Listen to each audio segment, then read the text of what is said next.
आज के लेक्चर में हम कवर करेंगे reverse Carnot gas cycle. Reverse Carnot gas cycle में दो एडियाबेटिक प्रोसेस होती हैं, मींस रिवर्सिबल एडियाबेटिक या फिर जिसे हम बोले आइसेंट्रोपिक प्रोसेस, और दो होती हैं आइसोथर्मल प्रोसेस। इसमें प्रोसेस 1 से 2 है रिवर्सिबल एडियाबेटिक कंप्रेसर, और 2 से 3 जो प्रोसेस है ये है आइसोथर्मल कंप्रेसर, और प्रोसेस 3 से 4 है वो है रिवर्सिबल एडियाबेटिक टरबाइन, और प्रोसेस 4 से 1 है आइसोथर्मल टरबाइन। मींस टरबाइन का जो फंक्शन होता है वो टरबाइन का फंक्शन होता है एक्सपेंशन का, और कंप्रेसर का फंक्शन होता है कंप्रेस करने का। तो इस केस में मैं सबसे पहले प्रोसेस को डिफाइन करूं तो प्रोसेस 1 से 2 है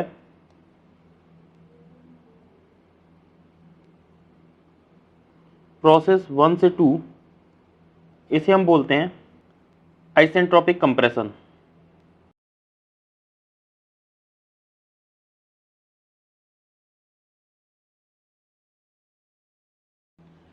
प्रोसेस 2 से 3 है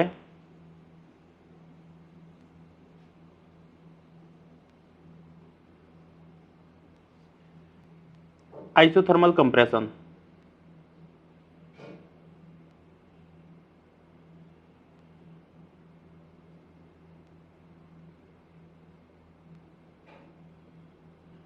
प्रोसेस 3 से 4 है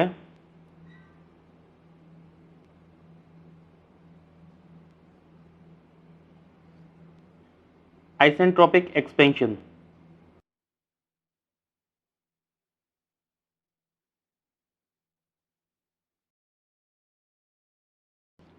प्रोसेस 4 से 1 है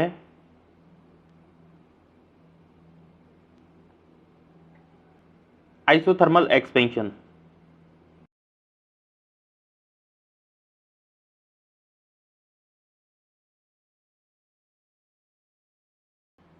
आइसोथर्मल के केस में हम लोग ये चीज़ पहले ही प्रूव कर चुके हैं कि जितना हम हीट प्रोवाइड करते हैं उतना ही टरबाइन हमें वर्क आउटपुट देता है,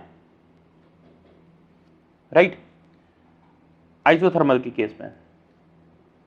सिमिलरली कंप्रेसर के केस में जितना हम वर्क डन इसे देंगे उतना ही वर्क आउटपुट हमें मिलेगा, हीट उतनी ही बाहर रिजेक्ट होगी, राइट। तो यहाँ पर मैंने हीट एब्जॉर्ब की और वर्क आउटपुट दिया टरबाइन ने, और यहाँ पर हीट रिजेक्ट हुई और कंप्रेसर को हमने वर्क दिया। ओके, मतलब टरबाइन एक वर्क प्रोड्यूसिंग डिवाइस होती है और कंप्रेसर एक वर्क कंज्यूमिंग डिवाइस होता है। तो इसलिए इसने वर्क को कंज्यूम किया है और इसने वर्क प्रोवाइड किया हुआ है टरबाइन ने, राइट। इस कंप्लीट साइकिल में देखिए यहाँ पर मैंने कंसीडर किया कि प्रेशर है P1 और यहाँ पर टेम्परेचर है T1। ये एक कंप्रेशन डिवाइस है, मतलब ये आइसेंट्रोपिक कंप्रेशन है। तो जब यहाँ गैस एंटर होगी तो एंटर होने के बाद जब इसे कंप्रेस किया जाएगा तो कंप्रेस करेंगे तो इसमें क्या होगा, प्रेशर P2 विल इंक्रीज और temperature T2 will also increase. Means यहाँ अगर मैं देखूँ तो pressure P2 is greater than pressure P1 है, और यहाँ पे temperature T2 is greater than temperature T1 है, राइट। जब मैं इस पॉइंट पर पहुंचूंगा, यहाँ कंप्रेसर के अंदर पहुंचूंगा, तो ये जो कंप्रेसर है that is a isothermal compression. तो आइसोथर्मल कंप्रेशन के केस में क्या होगा, ये जो टेम्परेचर T2 है वो टेम्परेचर T3 के इक्वल होगा। मीन्स इस केस में मैं लिख सकता हूँ temperature T3 will be equal to temperature T2। But यहाँ पर अगर मैं प्रेशर को देखूँ तो प्रेशर यहाँ पर P2 है, और यहाँ जब वो कंप्रेस होगा तो प्रेशर P3 जो जनरेट होगा वो P3 कंप्रेस होने के बाद प्रेशर P2 से ज़्यादा होगा। मीन्स यहाँ अगर मैं देखूँ तो pressure P3 is greater than pressure P2, और प्रेशर P2 ग्रेटर है P1 से, तो pressure P2 is greater than P1, right. अब हम इस गैस को टरबाइन के अंदर लेके आएंगे, तो जब ये टरबाइन के अंदर एंटर करेगी तो टरबाइन इसमें वर्क आउटपुट देगा। जब ये टरबाइन वर्क आउटपुट देगा तो उस वर्क आउटपुट से ये कंप्रेसर रन कर रहा है। जितना ये वर्क आउटपुट दे रहा है उतना ही ये जो कंप्रेसर है ये वर्क को कंज्यूम कर रहा है, जब ये गैस इसके अंदर एंटर होगी टरबाइन के अंदर, तो टरबाइन के अंदर तो ये एक्सपेंड होगी। जब ये एक्सपेंड होगी तो ये जो है प्रेशर इसका डिक्रीज होगा, means P4 will decrease. P4 कितना डिक्रीज हो जाएगा? P4 जो डिक्रीज होगा वो डिक्रीज हो जाएगा up to the pressure P2 के, प्रेशर P2 के इक्वल डिक्रीज हो जाएगा। Means I can write approximately equal to pressure P2, ये जो P4 प्रेशर है। और जब ये डिक्रीज हुआ मतलब P3 प्रेशर ज़्यादा है, तो P3 प्रेशर ज़्यादा है उससे कम है P4, और P4 अप्रोक्सीमेटली इक्वल है कितने के? P2 के। तो मैं यहाँ लिख रहा हूँ P3 is greater and P4 is less, right.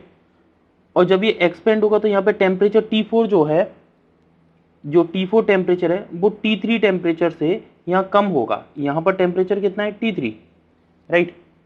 तो ये T3 इक्वल टू है T2 के, और T4 इस T3 से कम है। मतलब मैं इसे लिख सकता हूँ कि T4 is less than T3 और T3 is equal to T2। Okay, फिर यहां पर मैं आऊंगा तो ये है आइसोथर्मल एक्सपेंशन। आइसोथर्मल एक्सपेंशन में ये जो टरबाइन है, मतलब यहां पर टेम्परेचर अगर T4 है तो यहां पर टेम्परेचर ये T1 के इक्वल होगा। मींस इस पॉइंट में इस टरबाइन के लिए T4 temperature will be equal to T1 temperature के, राइट। तो मैं इस पूरे पार्ट को लिख सकता हूं कि T1 is equal to T4 is less than T3 is equals to T2। Okay, T4 temperature कम है, राइट, और T4 इक्वल है T1 के। ओके, तो यहाँ पर ये जो प्रेशर है P1 जब ये एक्सपेंड होगा तो P1 प्रेशर कितना हो जाएगा? और भी कम हो जाएगा। कितने से कम हो जाएगा? P4 प्रेशर से कम हो जाएगा। तो P4 प्रेशर से जब एक्सपेंड होने के बाद ये कम होगा तो यहाँ मैं लिखूंगा कि P1 is less than P4 and T1 is equals to T4। ये जो हीट है इस टरबाइन ने जो कंज्यूम की उसके बदले में इसने वर्क आउटपुट दिया। तो ये आइसोथर्मल केस में क्या होता है कि ये जो वर्क डन, जितना आपने इसे हीट दी उतना ही ये वर्क डन देगा। सिमिलरली जितना इसने वर्क कंज्यूम किया है उतना ही ये हीट को आउट करेगा, क्योंकि work is equals to heat के होता है। यहाँ पर इंटरनल एनर्जी जीरो होती है फर्स्ट लॉ ऑफ थर्मोडायनेमिक्स के अकॉर्डिंग। तो मैं सबसे पहले इस पूरी साइकिल को आगे बढ़ाने से पहले मैं इसके कुछ अजम्पशंस कंसीडर कर रहा हूँ। वो अजम्पशंस मैं एक बार लिखता हूँ, इन्हें ज़रा ध्यान से समझना।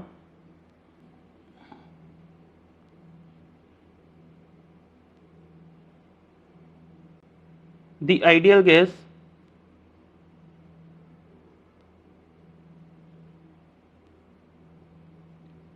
is considered as working fluid।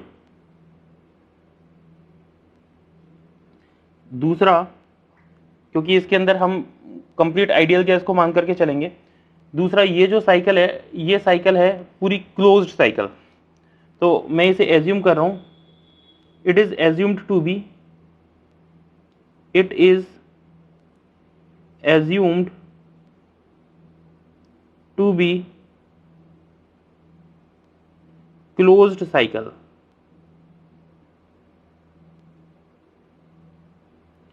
Third, ये जो साइकिल है उसे हम रिवर्सिबल साइकिल मान रहे हैं। Means it is internally reversible cycle.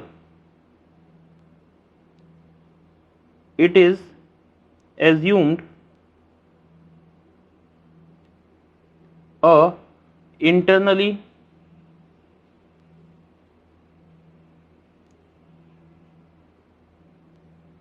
Reversible cycle.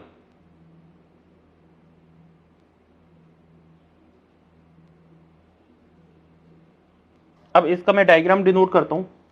तो देखिए, पहले मैं इसका पीवी और टीएस ये दोनों ही डायग्राम डिनोट करूंगा। तो पीवी डायग्राम को अगर मैं देखूं तो प्रोसेस 1-2 कौन सी है? Isentropic compression. मींस मैं इसे लिख रहा हूं, यहां पर है पीवी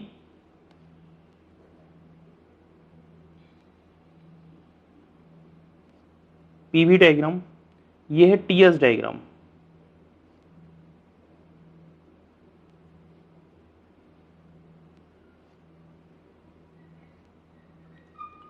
पीवी डायग्राम में अगर मैं देखूं तो प्रोसेस 1-2 कौन सी है, देखिए प्रोसेस 1-2 है आइसेंट्रोपिक कंप्रेशन। तो आइसेंट्रोपिक कंप्रेशन के केस में entropy will be constant, right. तो सबसे पहले एंट्रोपी विल बी कांस्टेंट, ये होगी एंट्रोपी कांस्टेंट। एंट्रोपी कांस्टेंट है, यहाँ पर देखिए टेम्परेचर इनिशियली एट पॉइंट 1 पर टेम्परेचर कम है, ये देखिए टेम्परेचर 1 पॉइंट पर टेम्परेचर कम है और 2 पॉइंट पर टेम्परेचर ज़्यादा है, T2 ज़्यादा है। मीन्स इसका ये जो साइन में बनाऊंगा एरो का, ये ऊपर की तरफ बनाऊंगा, क्यों, क्योंकि ये वाला पॉइंट होगा 1, ये वाला पॉइंट होगा 2, यहाँ पर टेम्परेचर इंक्रीज हो रहा है, लेकिन एंट्रोपी कांस्टेंट है, इसलिए मैंने ये एक स्ट्रेट लाइन ली, राइट। सिमिलरली यहाँ पर अगर मैं देखूँ 1-2, तो ये आता है कुछ ऐसे कर्वेचर। ये मैंने जब आइसेंट्रोपिक प्रोसेस और आइसोथर्मल प्रोसेस जब मैंने पढ़ाई थी, उस समय मैंने ये डायग्राम बनाया था। इसका एरो का साइन अपवर्ड डायरेक्शन में जाएगा, अपवर्ड। तो ये वाला पॉइंट होगा 1, ये वाला पॉइंट होगा 2, ओके। प्रोसेस 2-3 कौन सी है, प्रोसेस 2-3 है आइसोथर्मल कंप्रेशन। आइसोथर्मल के केस में टेम्परेचर होगा कांस्टेंट, ओके। तो कांस्टेंट टेम्परेचर के केस में जो ग्राफ बनता है वो कौन सा बनता है, रेक्टेंगुलर हाइपरबोला। तो ये मैंने बनाया रेक्टेंगुलर हाइपरबोला। ये है 3 प्रोसेस 2-3, और यहाँ पर कौन सी होगी, यहाँ पर प्रोसेस होगी आइसोथर्मल। आइसोथर्मल में टेम्परेचर कांस्टेंट है, means this will be this side, ये होगा पॉइंट 3। 3 से 4 प्रोसेस कौन सी है, 3 से 4 प्रोसेस देखिए, ये है आइसेंट्रोपिक एक्सपेंशन। आइसेंट्रोपिक मतलब एंट्रोपी विल बी कांस्टेंट, और एंट्रोपी कांस्टेंट होगी मींस ये जो लाइन है वो एक स्ट्रेट लाइन आएगी एंट्रोपी कांस्टेंट होने की वजह से। और एंट्रोपी कांस्टेंट में अगर ये एक स्ट्रेट लाइन है तो यहाँ पर देखिए एक्सपेंशन है, और एक्सपेंशन के केस में क्या होगा, देखिए ये एक्सपेंशन है, एक्सपेंशन के केस में क्या होगा, टेम्परेचर T3 है, प्रेशर P3 है। तो यहाँ से जब ये एक्सपेंशन होगा तो प्रेशर भी डाउन होगा और टेम्परेचर भी डाउन होगा। टेम्परेचर भी कम हो गया, ये देखिए T4 टेम्परेचर कम हो गया, और प्रेशर क्या होगा, प्रेशर भी कम हो गया, कितना हो गया P4 P2 के अप्रोक्सीमेटली इक्वल हो गया। तो ये मैंने क्या किया, मैंने यहाँ पर इसका एरो का साइन में नीचे की तरफ लेकर आया, और ये यहाँ पर क्या होगा, ये यहाँ पर ये कुछ ऐसी प्रोसेस होगी, राइट। तो ये हो गया 4th पॉइंट।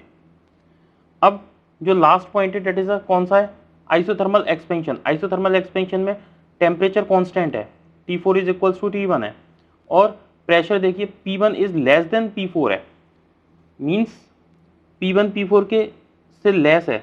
तो P4 यहाँ पर है, ये वाला प्रेशर है P4, ये है P4, इससे कुछ लेस प्रेशर है यहाँ पर, तो ये आ गया 0.1, ये हो गया 0.4, और ये एरो का साइन कुछ ऐसे जाएगा। सिमिलरली ये आइसोथर्मल प्रोसेस होने की वजह से ये कुछ इस तरीके से जाएगा diagram, this is 0.4, right.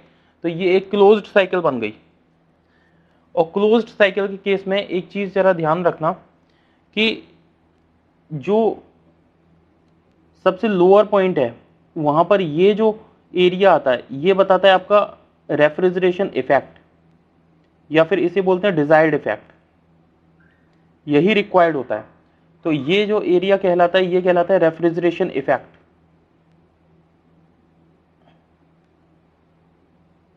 Refrigeration effect, right. तो इसे अब अपन सॉल्व करते हैं, इसका डेरिवेशन देखिए इस डायग्राम में। देखिए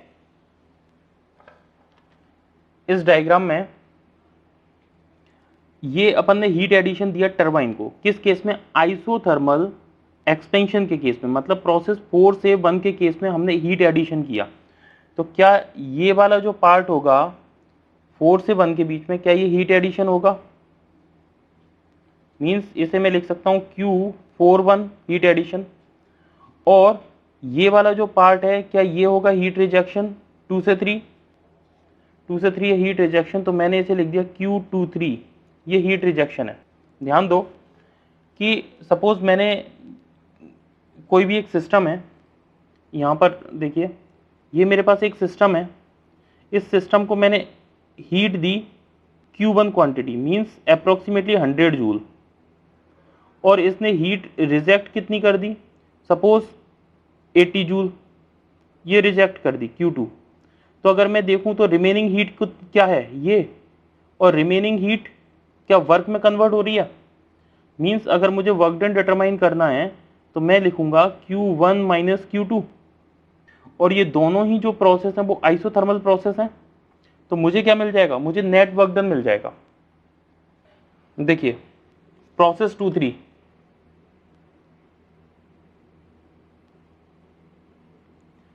प्रोसेस 2-3 कौन सी प्रोसेस है, Q रिजेक्शन, मैं इसे लिख रहा हूं Q23 इज इक्वल्स टू, क्या ये एक आइसोथर्मल प्रोसेस है, और आइसोथर्मल प्रोसेस के केस में हम लिख सकते हैं Q23 is equals to T into DS।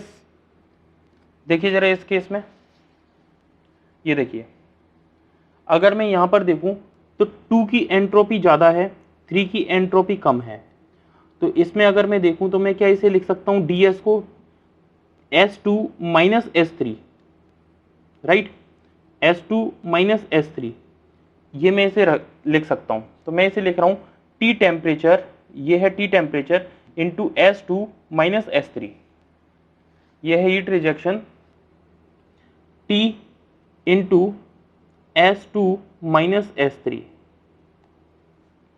ये होगी इक्वेशन नंबर 1। अब मैं लिख रहा हूं process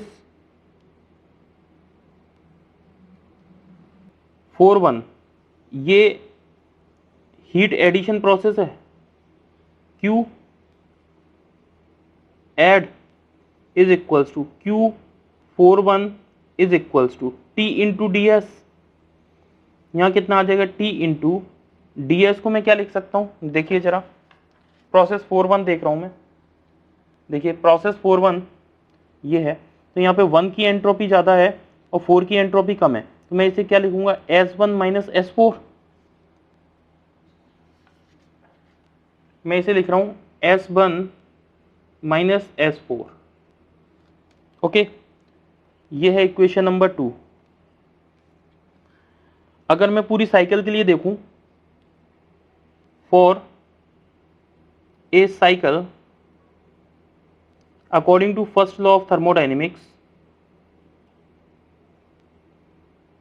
according to first law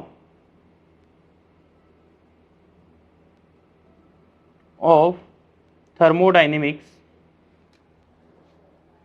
Q net अगर मैं डिटरमाइन करूं कितना आ जाएगा, Q net is equals to 2-3 minus Q41, क्योंकि 2-3 यहां पर है, तो 2-3 में से अगर मैं 4-1 को माइनस कर दूंगा तो मुझे ये नेट वर्क डन मिल जाएगा, ये वाला जी, ये जो एरिया है मिडिल एरिया, ये मुझे कंप्लीट मिल जाएगा जो Q नेट है। तो Q net is equals to कितना आ जाएगा, Q23 अगर मैं देखूं कितना हो जाएगा, temperature TH means higher temperature into S2 minus S3, ये वाला जो टेम्परेचर है ये मैंने माना है हायर टेम्परेचर, और ये वाला मैंने माना है लोअर टेम्परेचर, मीन्स यहाँ पर देखिए ये वाला जो टेम्परेचर है ये मैंने कंसीडर किया है TH हायर, और ये वाला जो टेम्परेचर है वो मैंने कंसीडर किया है TL lower temperature, minus TL into S1 minus S4, okay. जरा इसमें डायग्राम में एक बार फिर से देखिए, इस डायग्राम में देखिए, यहाँ पर देखिए S1 is equals to S2 होगा, क्यों, क्योंकि ये एंट्रोपी कांस्टेंट है, तो यहाँ मैं लिख रहा हूँ S1 is equals to S2 और S3 is equals to S4, right.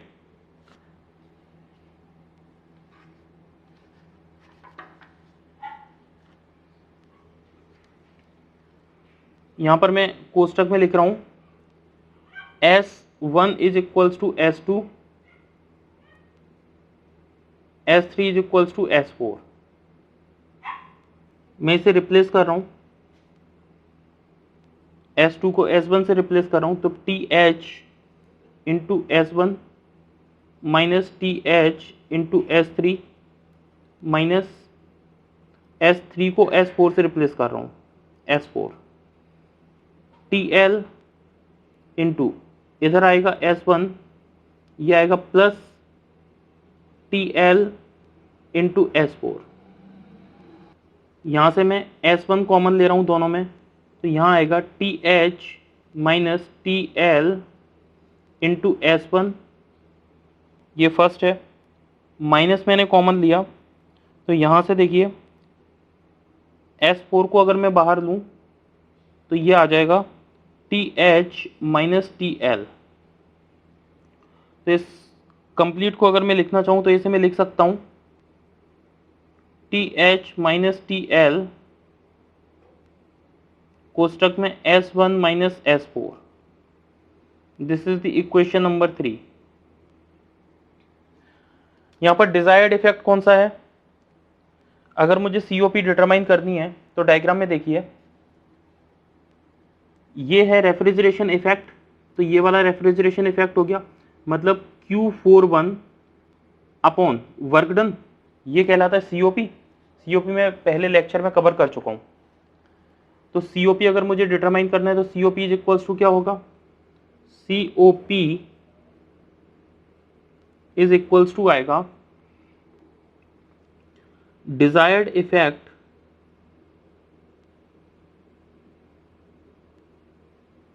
Upon net work done.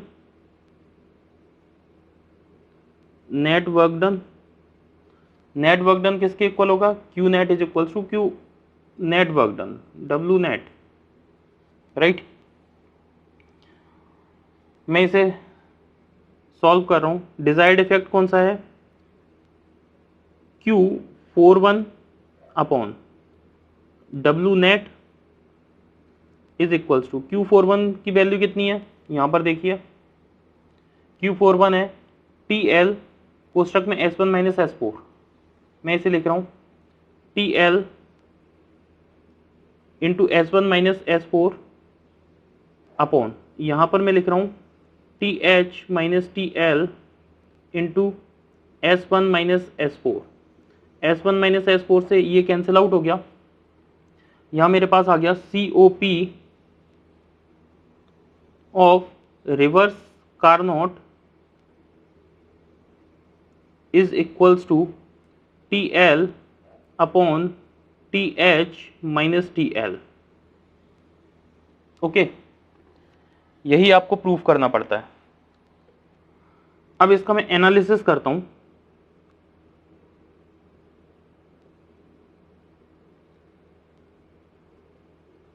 देखिए, जो COP है, COP is the function of higher temperature and lower temperature.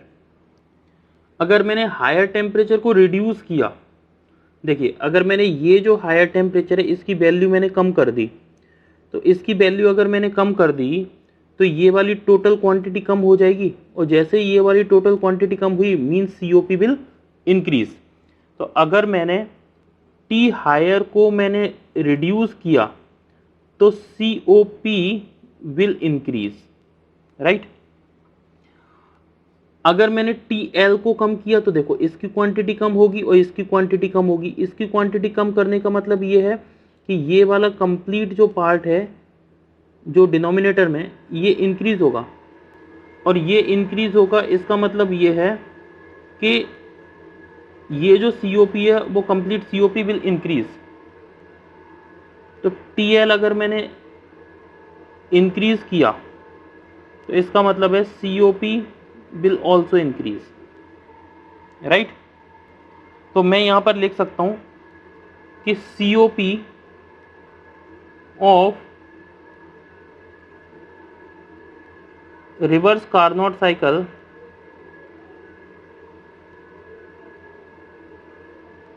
will always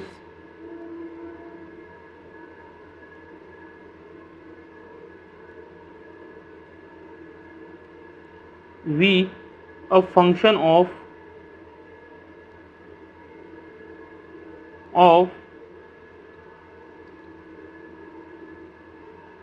higher and lower temperature.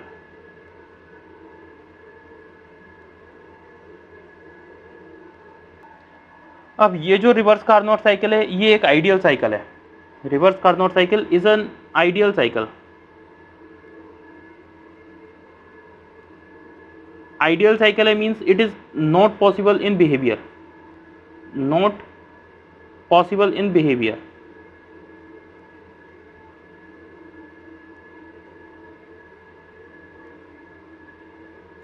अब ये possible क्यों नहीं है? ये पॉसिबल, इसके कुछ लिमिटेशंस हैं जिसकी वजह से ये पॉसिबल नहीं है. तो वो लिमिटेशंस में डिस्कस करता हूं. लिमिटेशंस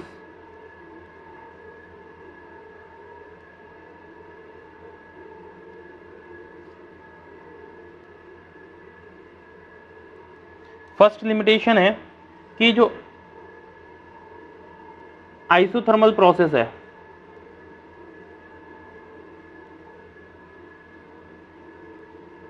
आइसोथर्मल जो प्रोसेस है ये बहुत ही स्लो प्रोसेस है.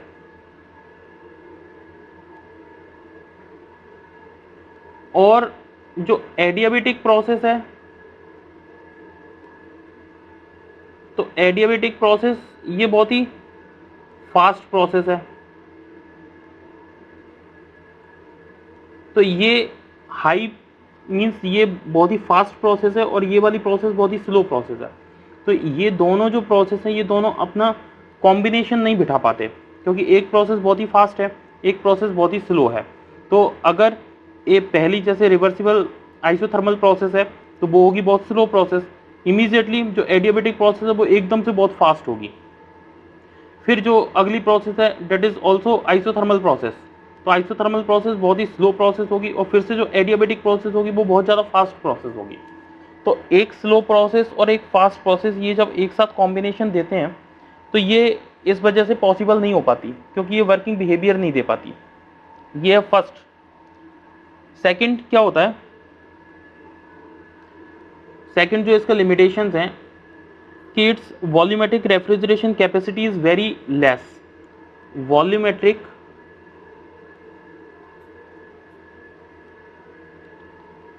its volumetric refrigeration capacity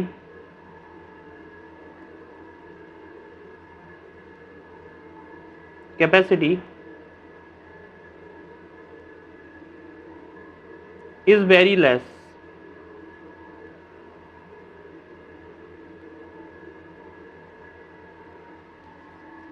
okay, तो इन लिमिटेशंस की वजह से ये साइकिल पॉसिबल नहीं है.